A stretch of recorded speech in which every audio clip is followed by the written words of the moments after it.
Hey, this is Jeremy with mycareertech.com, here with another online course for your career tech classroom. And today we'll be talking about the most used power tools in the automotive industry. Let's get started. A power tool is a tool powered using a motor and/or power source. They're automatic and can work mostly with little human effort. They're much more powerful than hand tools and perform jobs at a quicker and more accurate rate. Power tools typically get their power from one of four sources: electric, pneumatic, batteries or cordless, and hydraulic. Let's take a look at each. Electric tools are those that operate by an electric motor. They're still used by auto techs, but most have been replaced with battery or cordless tools and pneumatic tools, which we'll cover next. Electric tools are widely used because they complete the task at hand swiftly and efficiently. Examples of commonly used electric power tools are drills and grinders. Being aware of safety precautions while using electrical tools and equipment is vital. To avoid electric shock, make sure power cords are not close to water or wet surfaces, frayed, or run over by heavy machinery. Unless the tool is double insulated, all electric tools must have a 3-pronged plug. All tools should be unplugged from the power source after use and while making adjustments. Cords should be wrapped and stored appropriately once the job is complete. Pneumatic tools are those that are fueled by compressed air. Pneumatic equipment is attached to air supply equipment through quick couplers. Pneumatic tools are more popular with some mechanics because they weigh less and don't break easy by overloading or stalling. There are two main types of pneumatic tools. Rotary is when the air propels a rotor that rotates a shaft and delivers the power. Reciprocating is when the air thrusts a piston that is pushed back and forth by the compressed air. Examples of pneumatic tools include air impact guns, air hammers, and air drills. Pneumatic tools should be oiled regularly and require safety goggles and earplugs during use. Once your work is complete, air compressors should be drained and tools should be disconnected from the air supply. Cordless tools are battery operated. These tools are frequently used in auto shops due to their convenience and mobility. Some of the most common cordless tools are drills, impact drivers, and saws. To be safe, use the correct battery. Always disconnect the battery when finished, and properly store the battery so that the terminal is protected. Lastly, hydraulic tools use pressurized fluid within a cylinder to create a large amount of pressure. This hydraulic pressure is generated by the manual pumping of a handle or an air-operated hydraulic pump. The hydraulic fluid that's used is a petroleum product that is similar to lightweight oil transmission fluid. Frequently used hydraulic tools and equipment include jacks, lifts, hoists, and presses. The use of hydraulic tools requires additional safety precautions. Always obey the 80% rule. Do not exceed 80% of the manufacturer's maximum ratings for load and stroke. Make sure everything is lined up properly and that the user is wearing PPE.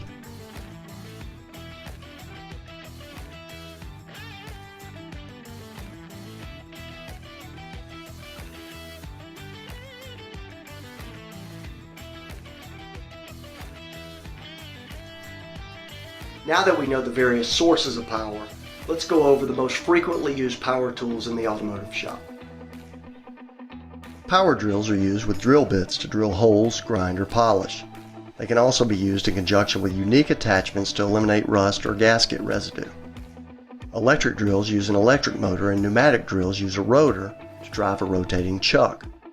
The chuck is a specialized clamp that holds the drill bit in place and aligns it accordingly. Numerous accessories fit into the chuck for a variety of uses. If a drill has a chuck key, its purpose is to loosen and tighten the chuck. Drill bits, paired with a power drill, are cutting tools that make holes by eliminating material. They can be substituted between electric and pneumatic drills. Drill bits can come in any size, but manufacturers have a defined set of sizing standards. These include fractional inch drill bit sizes, number drill bit sizes, and letter drill bit sizes. These three forms are still common in the United States. A drill gauge is used to pinpoint the size of a drill bit needed. There are various traits of the drill bit that are important to know. First, the spiral is the rate of twist in the drill bit that controls the amount of chips removed. Flutes are grooves that are meant for chip removal so the drill bit doesn't get bound by chips and break. A fast spiral drill bit is used in high feed rate applications under low cutting speeds, where a large amount of chip removal is required. Low spiral drill bits are used in cutting applications where high cutting speeds are normally used, and where the material tends to irritate the bit or clog the holes, such as aluminum or copper. Drill bits come in many different angles, which are formed at the tip of the bit.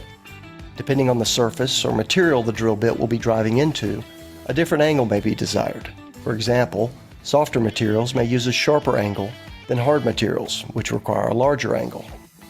Next, we'll discuss three types of power wrenches. An impact wrench is a socket wrench power tool that's used for installing and removing nuts, bolts, and screws. These wrenches can be pneumatic, electric, cordless, or battery operated, and use sockets that are specifically designed to be stronger than standard sockets. When using impact wrenches, there are some helpful guidelines to follow. First, there's a built-in regulator that accommodates adjusting speed and torque. However, do not depend on the regulator, rather use a torque wrench to complete the tightening. Always hold the wrench with a small amount of forward pressure on the bolt or nut. If you have a rusty bolt or nut, soak them with penetrating oil before using an impact wrench to loosen them. And finally, there's a switch on the tool that controls the direction of rotation. The type of socket most often used with impact wrenches is the wheel torque socket, or torque stick. Torque sticks are long shafted sockets that work together with an impact wrench to install lug nuts on wheels. They're specifically made to flex when the appropriate torque is attained, avoiding harm that can come from over-torquing. The sticks are coded by color, per socket diameter, and torque limit. Please note that torque sticks are designed for tightening lug nuts, not loosening them. Loosening will damage the sticks.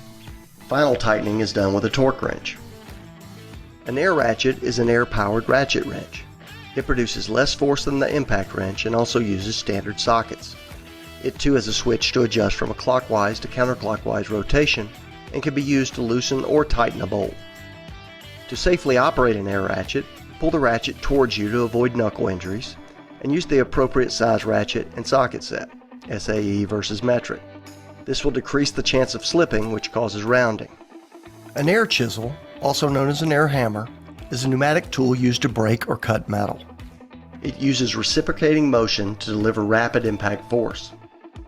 Air chisels are often used to loosen welds, cut rivets, punch holes, and shear sheet metal. Attachments for this tool include cutters, chisels, and punches.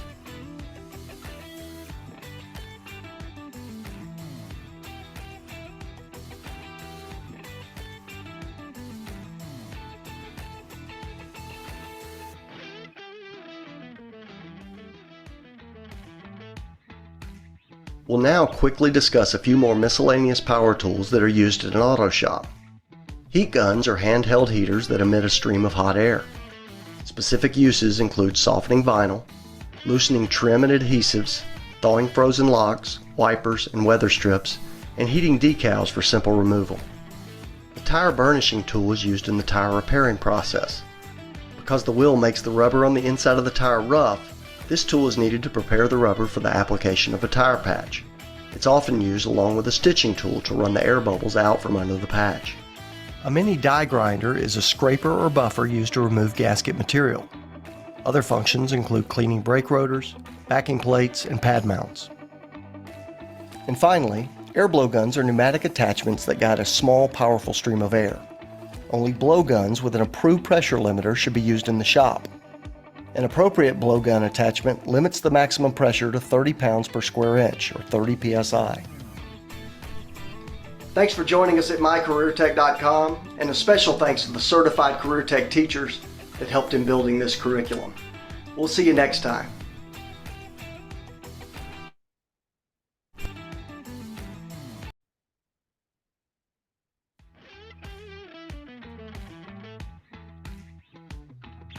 Hello, this is Jeremy with mycareertech.com, here with another online course for your Career Tech classroom. And today we're going to be talking about automotive shop equipment. Let's get started. Shop equipment refers to large and expensive pieces of equipment or tools. Generally, these pieces are provided by the shop owner, and you'll not have to supply them yourself in your toolkit. We can break down shop equipment into three categories: electrical, pneumatic, and hydraulic. Here we'll discuss the specific shop equipment that falls within those three categories. Electrical equipment includes tools such as a wheel balancer, a bench grinder, and a drill press. Before we review each of these, it's important to know some of the basic safety and maintenance methods.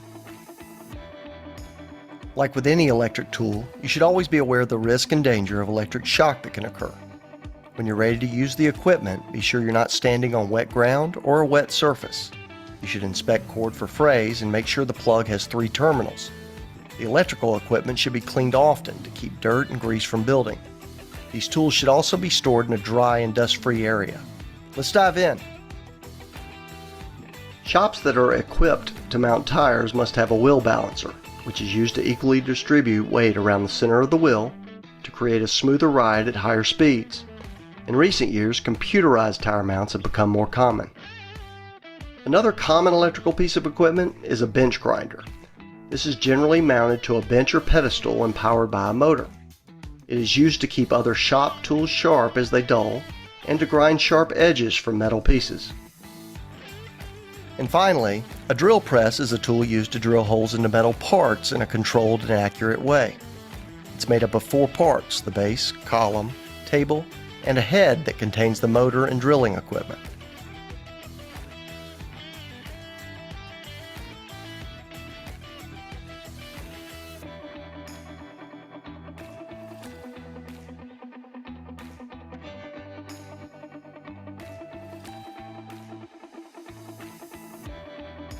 Let's move on to pneumatic equipment, which is any tool that is operated by air or gas under pressure.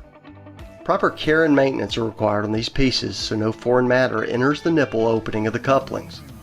Like electrical equipment, it should also be stored in a dry, dust-free area and cleaned often to avoid dirt and grease buildup. These tools should be lubricated daily. The most popular pneumatic tool found in an auto shop is an air compressor.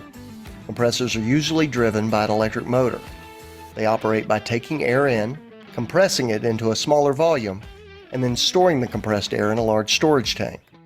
Water and oil can accumulate in air compressors and thus should be drained daily after use. Tire machines are another pneumatic tool found in auto shops that are known to be dangerous to operate without proper training. The force of this machine can remove, reinstall, and even inflate tires to the proper PSI. Using a pneumatic jack, a vehicle can be raised by the frame or axle, allowing you to examine a car, remove a tire, and much more. Before operating a pneumatic jack, ensure all doors, the hood, and trunk are closed. Next, confirm there are no passengers inside of the vehicle, that the vehicle meets the load capacity rating, and that safety stands are being used.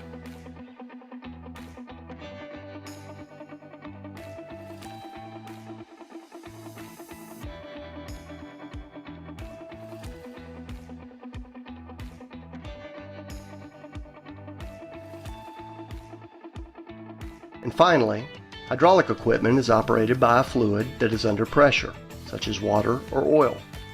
Since these tools contain liquids, they require routine inspections for any damage, leaks, or deterioration. As with any tool, consult the manufacturing instructions and guidelines to remain safe while operating these powerful pieces of equipment. Unlike a pneumatic jack, a hydraulic floor jack requires pumping a handle so a vehicle can be raised at its front, rear, or side through a cylinder. If you need more accessibility under a vehicle, using the vehicle lift is the best option because it lifts a vehicle entirely off the ground. Most lifts use an electrical motor to pump hydraulic fluid, which is then pumped into one or more large cylinders. Air assistance lifts are an older feature but are still offered in most hydraulic lifts. A hydraulic press is another form of hydraulic equipment often used in auto shops. This tool uses a powerful pushing force to press bearings and gears on and off shafts. And lastly, an engine hoist, or sometimes referred to as a portable engine crane, raises heavy engines out of a vehicle by pumping a handle. The hoist allows for a large object, such as a vehicle engine, to be pulled upward instead of getting underneath the object and pushing it. Well, that concludes today's lesson on automotive shop equipment. Thanks for joining us at mycareertech.com, and a special thanks to the certified Career Tech teachers that assisted in building this curriculum. We'll see you next time.